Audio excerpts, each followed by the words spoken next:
Happy fall, everyone. For those of you who don't know us, I'm Robby McEachren. And I'm Sven Sundgaard, licensed realtors with Coldwell Banker in Edina, Minnesota.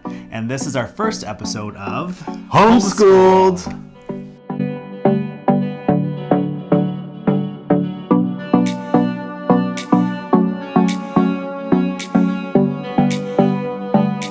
This is our series about the process of buying and selling a home.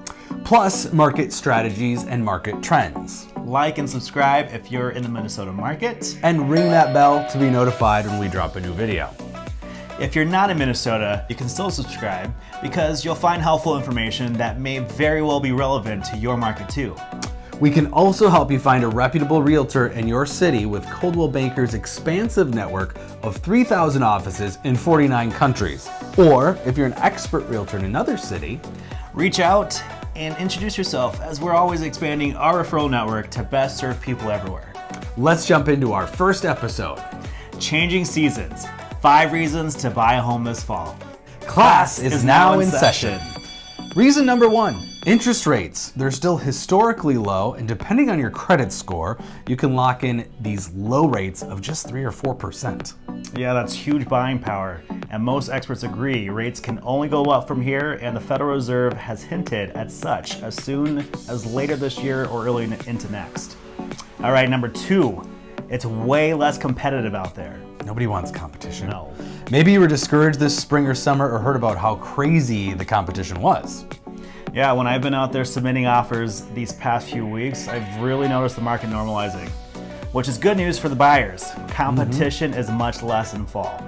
Maybe that's because many families are out of the buying pool now that school and routines are back in session. That's right. And weather and holidays play a big factor too.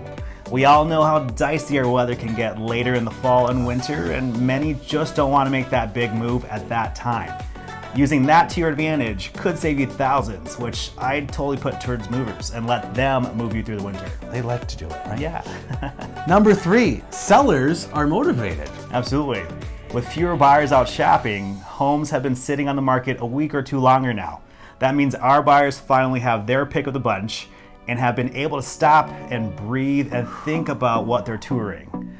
It's an ideal scenario not have to rush and make rush decisions. Yeah, I certainly prefer the opportunity to avoid a high pressure decision rather than not. Absolutely. And if a house has been on the market since the summer, the sellers are getting anxious. Yeah, and back to our other point, sellers, just like buyers, would also like to move before old man winter sets in. But again, I would just spend that money on movers. Number 4, better deals. This is the only reason I really like fall and winter. Well, besides the changing leaves, of course, too. It's pretty for that 1 week, and then they're gone. Yeah, just and the then one. It's winter. Just one.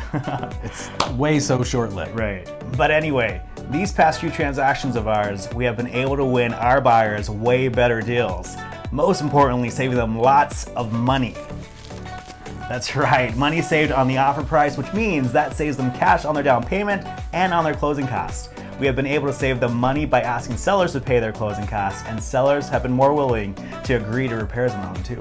And more money than what I just threw, actually. Yeah. All because buyers aren't having to compete with or outbid multiple buyers like this spring and summer. Some houses, you'd have to compete with 15 to 20 others. Yikes. But in some ideal scenarios, we have been able to negotiate a combination of these money-saving strategies, which could save tens of thousands of dollars, and that's huge. Think about that compared to the spring market when buyers are paying inflation prices of $20,000 to $40,000 over ask. Yeah, imagine all the ways you could use the money you'd be saving buying now in the fall. Invest into upgrades for your new home, new furnishings, or home maintenance savings. Or have an interior designer like this guy come in and style your home too. Finally, number 5, taxes. That's right, tax season is just around the corner, and if you get into your new home before the end of this year, you stand to take advantage of all these homeowner tax credits for the whole year instead of a partial year. Again, saving you lots of money, and it also makes figuring out those pesky taxes a little less complicated. A little less. That was a lot of great information about the trends we have been noticing here in the Twin Cities. We hope you enjoyed some of these tips, and we hope it inspires you to reach out to us to start your home buying process. Yeah, if you're that home buyer that's looking for a deal to save yourself money, and I think it's pretty safe to say that's pretty much everyone. I think so. Give it a try this fall and let our experience give you that winning edge. Don't wait until spring just because most others do. Take advantage of the fall opportunities. Take full advantage, everyone. Hey, that's the end of our first episode.